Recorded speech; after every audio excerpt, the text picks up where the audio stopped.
السلام ناظرین، Islamic republic of Pakistan اور اسرائیل میں کچھ کامن ہے. آپ گیس نہیں کر پاؤ گے. آپ کہو گے کیسے ہو سکتا ہے کچھ کامن؟ ہم اسلام کے نام پہ بنے ہوئے ملک پوری دنیا میں امن قائم کرنے کے لیے، مسلم ریاستوں کی مدد کرنے کے لیے ماڈل سٹیٹ، اور اسرائیل جو برٹش مینڈیٹ کے تحت ایک شرارت ہے مڈل سے، ہمارے میں کیا کامن ہو سکتا ہے؟ محبت ڈونلڈ ٹرمپ. یہ محبت جو ڈونلڈ ٹرمپ کی تھی سب سے پہلے پاکستان میں جاگ رہی تھی پی ٹی آئی کو. ہمیں وہ ویلاگز یاد ہیں شہباز گل صاحب کے، عمران ریاض خان صاحب کو، جو بتاتے تھے کہ جب ٹرمپ سرکار آئے گی پھر تسی دیکھنا تو انہوں تون کے رکھ دیں گے، کیونکہ وہ تو حق اور انصاف کے خلاف لڑتا ہے. وہ امریکہ کی اسٹیبلشمنٹ لڑ کے پریزیڈنٹ بن رہا ہے ڈونلڈ ٹرمپ. لیکن آج کی سرکار نے اور اسرائیل کی سرکار نے، دونوں نے ڈونلڈ ٹرمپ کی محبت میں اتنا آگے چلے گئے ہیں کہ ایک بندہ جو جنگیں کرواتا ہے، فرضی پیس ڈیلز کرواتا ہے، پھر جنگیں کرواتا ہے، ملکوں کو تباہ کرواتا ہے، یونیلیٹرل ایکشن لے لیتا ہے، پارلیمنٹ سے مشورہ نہیں کرتا اپنے، اس کو نوبل پیس پرائز کے لیے نامنیٹ کر دیا. جی، پاکستان کے بعد دوسرا ملک جس نے نوبل پیس پرائز کے لیے ڈونلڈ ٹرمپ کو نامنیٹ کیا وہ ہے اسرائیل. عجیب بات ہے. مثلا کہ بندہ کسی اچھے موقع پہ دشمن کے ساتھ اکٹھا ہو تو سمجھ بھی آتا ہے، لیکن امریکہ کے پریزیڈنٹ کو نوبل پیس پرائز دلوانے کے لیے کیوں؟ واللہ اعلم. بہرحال وائٹ ہاؤس نے کہا ہے کہ جی پاکستان کی یہ موو ہم بڑی اپریشیٹ کرتے ہیں. فائنلی انہوں نے سے پریس اسٹیٹمنٹ ریلیز کر دی. انہوں نے شکریہ ادا کیا، کا بڑی اچھی بات ہے. ساتھ ہی ساتھ فیلڈ مارشل عاصم منیر جب ایڈریس کر رہے تھے این ڈی یو کے اسٹوڈنٹس کو جو گریجویٹنگ تھے، تو ان کا یہ جو انڈیا بات کر رہا ہے نا کہ چائنا نے ہماری مدد کی ہے جنگ کے اندر، یہ ایک گھٹیا اٹیمپٹ ہے پالیٹکس کھیلنے کی ان کی طرف سے. یہ دو ملکوں کی آپسی جنگ تھی اور اس کے اندر ہم نے انڈیا کو شکست دی اور انڈیا کو ہم نے ناکو چنے چبوائے. تو اوور آل اگر آپ سچویشن دیکھیں تو پاکستان کی جیو اسٹریٹجک امپورٹنس، امریکہ کے ساتھ الائنس فیئرلی سیدھی ہو چکی ہے. اور جو کوئی امید تھی کسی بھی سیاسی جماعت کو لوکلی کہ شاید کو باہر سے مدد، ہیومن رائٹس وائلیشن سے خلاف آواز یا پھر ڈیموکریسی ریسٹور کرنے کی موومنٹ ہوگی، اس کا سپورٹ ملے گا، وہ قطعاً نہیں مل رہا. اچھا، جہاں پہ یہ پریشان کن بات ہے پی ٹی آئی کے لیے، یہاں اتنی ہی پریشان کن بات یہ ہے لیٹ سے بی ایل اے دہشت گردوں کے لیے، ٹی ٹی پی کے لیے، اور ایون جو ہیومن رائٹس تنظیمیں ہیں جیسے بلوچ یکجہتی کمیٹی ہوگی یا پشتون تحفظ موومنٹ ہوگی، ان کے لیے بھی اسٹیٹ اب اس پوزیشن میں آ گئی ہے کہ اب وہ نو نان سینس ہو گئی ہے. ان کو پوری انٹرنیشنل کمیونٹی سے تھپکی مل گئی ہے کہ جناب آپ ہیں، آپ قائم دائم رہیں، اللہ آپ کو سلامت رکھے، بہار رکھے، جو مرضی کرو. تو اب everybody has to stay in relative line. اس کے باوجود بہت سارے لوگ یہ فریڈم کی اسٹرگلز، ہیومن رائٹس کی وائلیشنز ہائی لائٹ کرتے ہیں. تو اب جس اسٹیٹ میں جرنلزم جانے لگی ہے اس کو ہم کہیں گے بالکل ایک ہائپر اسٹیٹ، کہ ریاست پاکستان چھوٹی سی تنقید کو شاید بہت وشسلی ریئیکٹ کرے. پیگا قانون کو دیکھیں تو وہ ایک لائن آف ڈیفینس بنائی ہے ریاست پاکستان نے. ججز کی اگر ہم اپوائنٹمنٹ دیکھیں تو وہ ایک لائن آف ڈیفینس ہے. پریزیڈنٹ زرداری نے اپروو کر دی ہیں permanent chief justice for all high courts. یہ کنٹروورشل کیوں ہے؟ جوڈیشری کے اندر جو پروموشن میکانزم تھا وہ فیلی انٹرنل تھا. اس کو آہستہ آہستہ پولیٹیسائز کر کے 26ویں ترمیم کے بعد ہم ایسے لیول پہ لے گئے ہیں کہ ورچولی آپ کا ایگزیکٹو انہیں کنٹرول کرتا ہے. لائک فار ایگزامپل جس طرح ہماری بیوروکریسی تھی کہ اگر آئی جی پنجاب کی پرفارمنس ٹھیک نہیں ہے، چیف منسٹر پنجاب نے اس کو معطل کر دیا. تو آئی جی پنجاب جو بھی چیز کرتے تھے that had to be in line with chief minister of Punjab's wishes. Judiciary کے کیس میں ایسا نہیں ہونا چاہیے تھا بیکاز انہوں نے انڈیپینڈنٹلی آپریٹ کرنا ہے. پر آپ آنیسٹلی سوچیں کہ آپ 50 سال کے ہیں، آپ لاہور ہائی کورٹ میں جج ہیں، آپ کی بیوی بچے یہاں پہ ہیں، بچے یہاں اسکول پڑھ رہے ہیں. اگر آپ کو یہ خطرہ اپنے سر کے اوپر رہے کہ یار مجھے اٹھا کے بلوچستان بھیجا جا سکتا ہے، سندھ بھیجا جا سکتا ہے، کے پی کے بھیجا جا سکتا ہے، اگر کرنٹ گورنمنٹ کو میری کوئی بات پسند نہ آئی، تو آپ کی ججمنٹس کتنی فری اور فیئر رہیں گی؟ ملک کے اندر اگر عدل کا نظام کسی اور گورنمنٹ باڈی کے کنٹرول میں آ جائے، یہی رزلٹ نکلتا ہے. تو آپ کا جو سسٹم ہے وہ ورچولی اب ایک اسٹیل ٹریپ بن گیا ہے. آپ کا میڈیا پیمرا آلریڈی کنٹرول کرتا تھا، فردر ریسٹرکشنز لگ گئی. سوشل میڈیا کریک ڈاؤن کے لیے پیکا آ گیا. ان دونوں سے آپ کی آواز بند کر دی گئی. جن کورٹ سے جسٹسز ملنی تھی وہ ہائی جیک ہوگی. جو پورا بیوروکریٹک سیٹ اپ ہے وہ نوکری کے تحت مجبور ہے پالیسیز کیری آؤٹ کرنے کے لیے. سرکار نے کہہ دیا اس کو اٹھاؤ، اٹھانا ہوگا، اس کے خلاف مقدمہ بناؤ، بنانا ہوگا. ٹھیک. اور جو پولیٹیشینز ہیں آپ کے ملک کے اندر وہ الیکٹڈ نہیں ہے، سلیکٹڈ ہے. جمہوریت نہیں ہے پاکستان، ٹھیک ہے؟ تو پلیز یہ لوگ جمہوریت کا رونا روتے ہیں بس کر دیں، جمہوریت ایگزسٹ نہیں کرتی، اور پاکستان کے اندر فی الوقت تو کوئی جمہوری موومنٹ نظر بھی نہیں آ رہی۔ اگر ہم عمران خان صاحب کے پرسپیکٹو سے بات کریں تو عمران خان صاحب کی اپنی پارٹی ان کے کیے ہوئے حکم پہ امپلیمنٹ کرتے نظر نہیں آ رہی۔ دھرنے ہونے تھے 10ویں کے بعد، اناؤنسمنٹس ہونی تھی، ابھی تک وہ ایکشن پلان سامنے نہیں آ پا رہے کہ بھائی کیسے ہونا ہے، جنید اکبر نے کہاں سے لیڈ کرنا ہے، علی حمزہ نے کہاں سے لیڈ کرنا ہے، علی مین کا رول کیا ہوگا، بیرسٹر سیف کا رول کیا ہوگا، گور صاحب کا رول کیا ہوگا، سلمان خان صاحب کا کیا رول ہوگا۔ یہ میجر لیڈرز ہیں آپ کے، اور جب تک ان کی طرف سے پلان نہیں آئے گا تو آپ کے پاس کوئی ایسی پیسفل پروٹیسٹ نہیں ہے جس کے پیچھے آپ کھڑے ہو کے اپنی جمہوریت کی آواز بلند کر سکیں۔ تو ورچولی ایک سٹیل ٹریپ ہے جس کے اندر آپ اس وقت رہ رہے ہیں۔ ہاں، اس میں آپ کو کیا فریڈمز ہیں وہ بھی بتا دوں، سب کچھ معیوب نہیں ہے۔ آپ کام کر سکتے ہیں تاکہ آپ سرکار کو ٹیکس دے دیں، آپ جوس خرید کے پی سکتے ہیں تاکہ آپ سرکار کو جی ایس ٹی دے دیں، آپ گاڑی میں یا بائک میں تیل ڈلوا سکتے ہیں تاکہ آپ سرکار کو اس پہ ٹیکس دے دیں، آپ بجلی استعمال کر سکتے ہیں ریاست پاکستان کی تاکہ آپ اس پہ ٹیکس دے دیں۔ تو آپ کا صرف ایک ہی پرپز ہے کہ آپ ہیمسٹر ان اے ویل ہیں، آپ بھاگتے رہیں گے تو آپ کو پانی ملتا رہے گا تاکہ اس بھاگنے کی وجہ سے جو پہیہ گھومتا ہے بجلی چالو ہوتی رہے، بس یہ اس کے بیونڈ نہیں ہے۔ سوچنا سمجھنا کچھ کرنا نہیں آپ کا حق، آپ کا ٹوٹل حق یہ ہے کہ آپ صرف مشین کے اندر کام کرتے رہیں، پیسے بناتے رہیں اور مشین کو وہ پیسے دیتے رہیں۔ یہ بہت ہی ایک ڈپریسنگ سچویشن ہے، اور ہمیں کمپیئر کیا جاتا ہے چائنا کے ساتھ کہ یار وہاں پہ اتھارٹیرین ون پارٹی سسٹم ہے تو انہوں نے 80 کروڑ لوگوں کو پاورٹی سے ایلیویٹ کیا ہے، بالکل کیا، اس میں کوئی شک دو رہا ہی نہیں ہے۔ لیکن وہاں پہ اگر آپ فیکٹریز کے باہر لگائے ہوئے جالے دیکھیں جن پہ لوگ سوسائڈ کمٹ کرنے کے لیے جالے لگے ہوئے روکنے کے لیے، اگر آپ ایک ایوریج بندے کی سائیکالوجی دیکھیں تو انہوں نے کمپلیٹلی اپنی پاپولیشن کا مینٹل میک اپ چینج کیا۔ ماؤ کے پالیسیز میں میس جینوسائڈ ہوا وہاں پہ، جس کے بعد پورا ڈائنامک چائنیز پاپولیشن کا چینج ہوا۔ کیا شرعی طور پہ یہ ٹھیک ہے؟ کیا اسلام ہمیں آزادی رائے، فریڈم آف چوائس کچھ کرنے کے لیے نہیں دیتا؟ بالکل دیتا ہے، لیکن اسلام کے نام کے اوپر جو کچھ ایکٹیویٹی پاکستان میں پرفارم ہو رہی ہے وہ بھی خوفناک ہے۔ آپ لوگوں کی سپورٹ کی وجہ سے آج ہم یہاں پہ ہیں، آپ لوگوں کی سپورٹ کی وجہ سے ہم یہ کانٹینٹ بناتے رہتے ہیں۔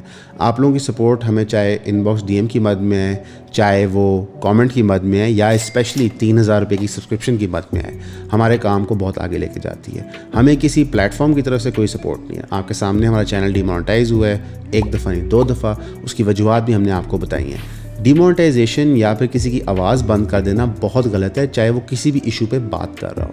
فریڈم آف اسپیچ کے ساتھ کھڑے ہوئے اور ہمیں 3000 روپے کی سبسکرپشن پرووائڈ کریں۔ ہم نے آلریڈی زیادہ کانٹینٹ پروڈیوس کرنا شروع کر دیا اپنے پیڈ سبسکرائبرس کے لیے، اور ہماری ایونچولی کوشش ہوگی کہ جو ہمارا آدھا کانٹینٹ ہے وہ پیڈ سبسکرائبرس کے لیے ہی ہو۔ تو ایون فیملی کا پارٹ بنیں، 3000 روپے دیں، سبسکرائب کریں۔ ایک احمدی انسان گجرانوالہ میں اریسٹ کر لیا گیا بلیسفیمی کیس پہ، کھانا ڈسٹریبیوٹ کرتے ہوئے عاشورہ کے اوپر۔ اب ہمارے ہاں احمدیز نان مسلم ڈکلیئرڈ ہیں، تقریباً جتنے مسلمان ممالکان ہیں وہ سب احمدی کو نان مسلم سمجھتے ہیں، تقریباً سارے علماء متفقاً طور پہ احمدیز کو نان مسلم سمجھتے ہیں۔ اب جب احمدیز نان مسلم ہیں تو کیا کیا قوانین ان کو گورن کرتے ہیں؟ ایک براڈ قانون یہ گورن کرتا ہے کہ انہوں نے کوئی بھی ایسی پریکٹس نہیں کرنی ہوگی جہاں پہ وہ مسلمانوں والے تیور اپنائیں، یعنی کہ عاشورہ کے اوپر کھانا بانٹنا۔ ایک تو عاشورہ کے اوپر کھانا بانٹنا اسلام سے کرٹیکل کیسے ہے مجھے آج تک نہیں پتہ چلا، لیکن بہرحال ہم اسیوم کرتے ہیں تیور۔ کیا انڈیا کے اندر ہندو پاپولیشن عاشورہ کے وقت، عید کے وقت اپنے مسلمان ساتھیوں کو مٹھائیاں نہیں بانٹتی، کھانے نہیں بانٹتی؟ بالکل کرتی ہے۔ تو ان دا نیم آف ٹالرنس کیا ہمیں ان لوگوں کو ایسا سلوک کرنا چاہیے؟ پھر جب اس کو بلاسفیمی کے تحت اریسٹ کر لیا گیا تو اب خطرہ کیا کریٹ ہو جاتا ہے، یہ آپ کو سمجھنا ہے۔ بلاسفیمی کا قانون بالکل پاکستان میں ہونا چاہیے، لیکن یہ قانون انکمپلیٹ ہے۔ اس پہ ہم پوڈ کاسٹ تفصیلاً بھی ریکارڈ کرا چکے ہیں۔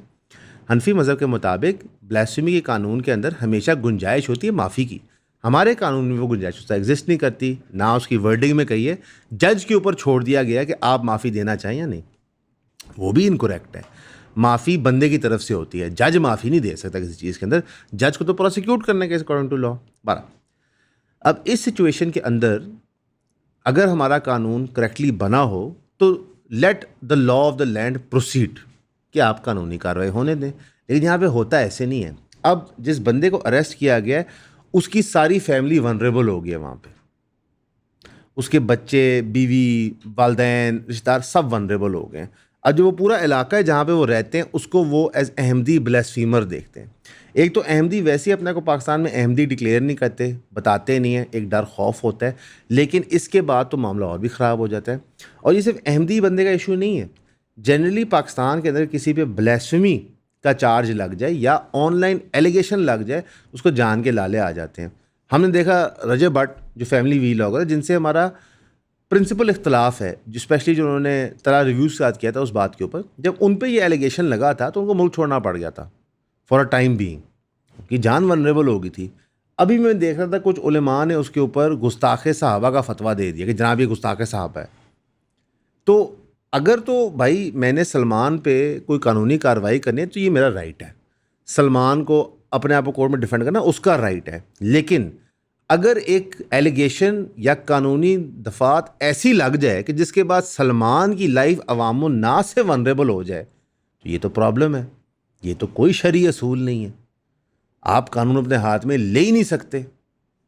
اگر قاضی آپ کو جسٹس نہ دے، جج آپ کو جسٹس نہ دے، تو آپ اسلام کے دائرے میں رہتے ہوئے قانون اپنے ہاتھ میں نہیں لے سکتے. آپ کو وہ معاملہ پھر روز محشر اللہ پہ چھوڑنا ہوگا کہ جناب اللہ مجھے میرا انصاف دلا کے دے گا. تو یہ ایک کرٹیکل ایشو ہے کہ اسلامک ریاست و پاکستان کے اندر اسلام کو ہی نہیں فالو کیا جا رہا پراپرلی، اور اس کو یوز اور ابیوز کر کے اسلام کا نام خراب کیا جا رہا ہے.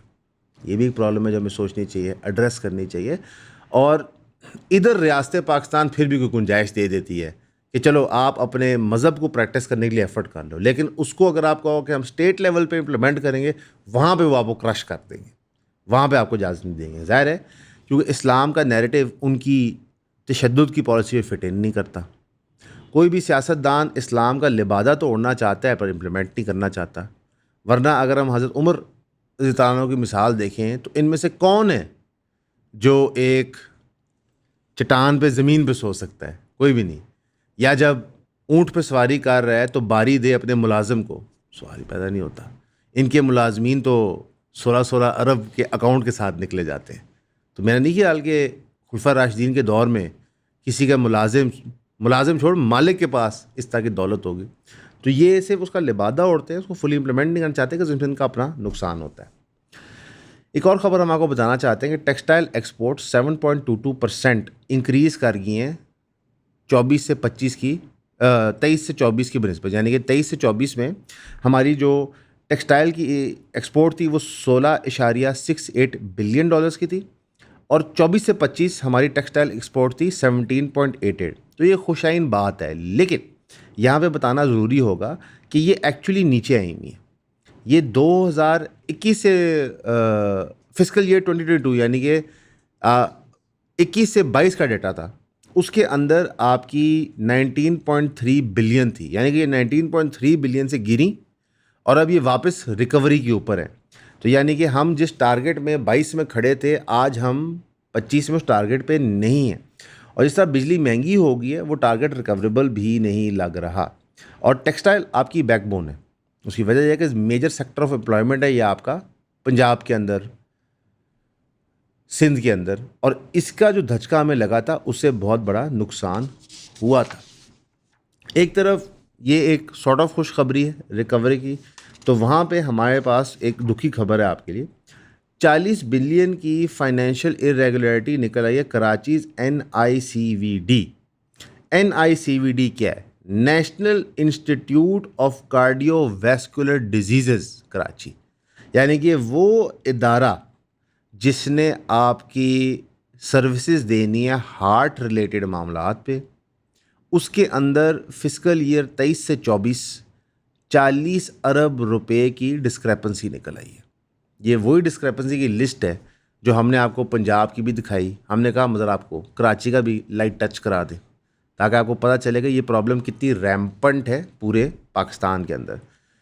اب اس کے اوپر پروب آرڈر کر دیا گیا ہے. اس پروب کا کیا رزلٹ آئے گا؟ کچھ بیوروکریٹس کو اٹھا لیا جائے گا, لیکن جو ایکچولی لوگ پاور میں تھے اس وقت ان کو کچھ نہیں کہا جائے گا کیونکہ وہ آج بھی پاور کے اندر ہے.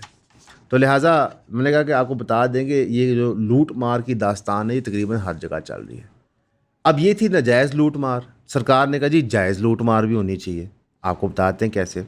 سرکار نے 2024 میں ایک آرڈر ایشو کیا تھا کہ کوئی بھی سرکاری افسر اگر کسی کمپنی کے بورڈ پہ ایز ایڈوائزر رول سرو کر رہا ہے کسی فائنینشیل کارپوریشن کے, تو اس کی جو منتھلی کمپنسیشن ہے جو اس کی سالانہ کمپنسیشن ہے وہ 10 لاکھ سے زیادہ نہیں ہو سکتی.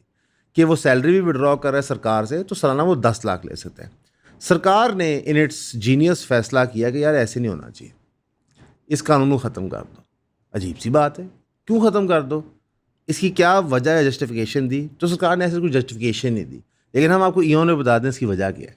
آپ امیجن کریں کہ آپ ایک کمپنی چلا رہے ہیں, لیٹ سے آپ کی کمپنی سال کا $200 ملین کا ٹرن اوور کرتی ہے, اور آپ ایک 21ویں گریڈ کے سرکاری افسر کو اس کے بورڈ میں بٹھا دیتے ہیں. تو آپ کیا کر رہے ہیں؟ بیسکلی پے ٹو پلے.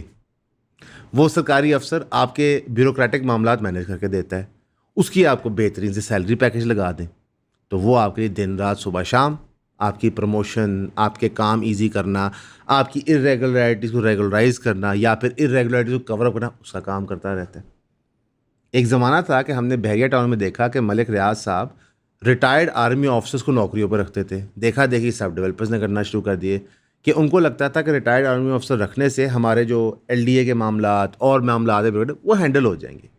تو اب ڈائریکٹلی سرکار کہہ رہی کہ جناب آپ ان کو کیوں نوکریاں دے رہے ہیں, آپ ڈائریکٹلی ہمیں نوکر رکھ لیں. یہ جو افسر بیٹھے ہیں ہمارے سارے, یہ 10 لاکھ والا افسر ہے, 20 لاکھ والا افسر ہے, 30 لاکھ سے وہ بڑا افسر ہے, اس کو کروڑ روپیہ مہینہ دینا ہوگا. تو یہ پے ٹو پلے ہوتا ہے. تو ماشاءاللہ جہاں پہ عوام کی اکانومی سکویز ہو رہی ہے تو خوشائن بات ہے کہ نیشنل اسمبلی کے ممبران, پروونشل اسمبلی کے ممبران, بیوروکریٹس, ان کے لیے تنخواہیں بھی بڑھ گئی ہیں اور پیسے کمانے کے مواقع بھی بڑھ گئے ہیں.